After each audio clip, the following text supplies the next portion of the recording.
Hey guys, today we are diving into a question that has fascinated psychologists, law enforcement, and honestly anyone who has ever watched a true crime documentary. How are psychopaths formed? Are they simply born that way, or does their environment shapes them into who they become? And the big question, can a psychopath change their behavior, or is this a lifelong condition? I'm Darina, a registered provisional psychologist in Australia, and we are going to unpack all of this today. So grab a tea, coffee, or whatever you like, and let's get started. Are psychopaths born or made? Let's start with this. Psychopathy is classified as antisocial personality disorder in clinical terms. This is not just an opinion, it's a recognized psychological condition. Despite extensive research, psychopathy remains one of the least understood mental disorders. While genetic factors play a significant role, environmental influences can also shape its development. The biological basis of psychopathy studies, particularly those by Dr. Robert Hare, one of the leading researchers on psychopathy, suggests that psychopaths have distinct brain differences.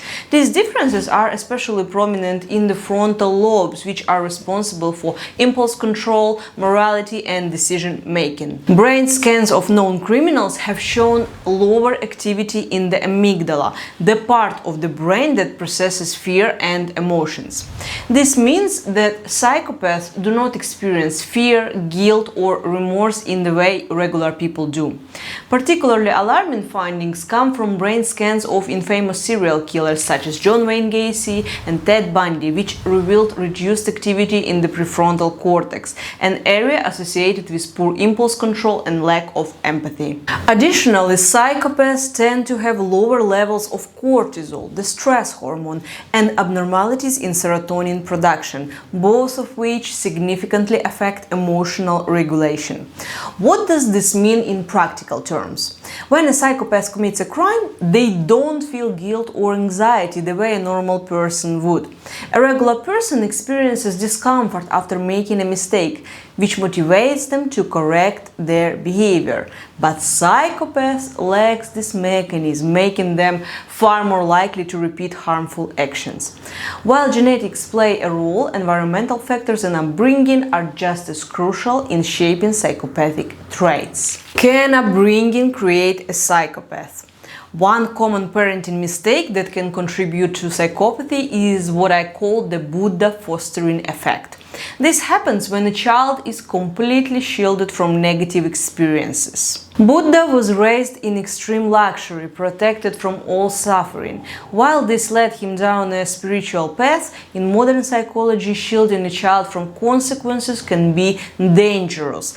When children grow up in environments where they are never held accountable for their actions, never experience consequences, are constantly told they are special or superior to others, they fail to develop empathy and may struggle to recognize the impact of their actions on others. Interestingly, many serial killers and criminals came from privileged but emotionally cold and detached families. Their parents never punished them, justified their bad behavior, taught them they were above consequences. On the opposite end of the spectrum, extreme neglect, abuse, or trauma can also contribute to psychopathy. Many psychopaths experienced severe neglect, lack of emotional warmth, physical abuse. This led them to develop a defensive survival of the fittest mindset, where manipulation and aggression became tools for survival. One of the biggest debates in psychology is whether psychopathy is treatable. Punishment does not work on psychopaths because they do not process pain or fear in the same way regular people do. In fact, harsh punishment can reinforce their belief that the world is cruel and further justifying their violent tendencies. One of the most successful programs for turning young violent offenders around is the Mendota Juvenile Treatment Center in Wisconsin, USA. What makes MJTC different? Instead of focusing on punishment, they use a behavioral therapy approach called the decompression model, which builds trust and emotional connections rather than scaring or isolating them. rewards small positive changes instead of just punishing bad behavior, and gradually reintegrates them into real life with structured therapy and support. So while psychopathy itself isn't fully curable, it can be managed by channeling certain traits into constructive, high-functioning roles. Because not all psychopaths become criminals. Many actually thrive in competitive, high-stakes environments where emotional detachment, fearlessness, and strategic thinking are valuable. For example, here are some careers that leverage psychopathic traits. It's surgeons and emergency responders. They remain calm in life or death situations. It's pilots and air traffic controllers. Their low emotional response to stress makes them highly focused under pressure.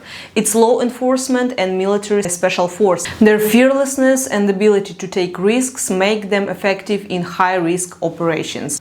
And many more, like CEOs and other leadership positions. So by directing psychopathic traits toward structured, goal-oriented environments, some individuals can function successfully without causing harm. So psychopathy is a complex interplay of genetics, brain chemistry, and environmental factors. And while some people are born with psychopathic tendencies, others develop them due to upbringing and life experiences. By understanding psychopathy, we can protect ourselves and those around us. Recognizing early warning signs, choosing relationships wisely, and knowing how to exit dangerous situations can help create a safer world for everyone. So if you found this analysis useful, please like and subscribe to my channel. And I'll see you in the next video.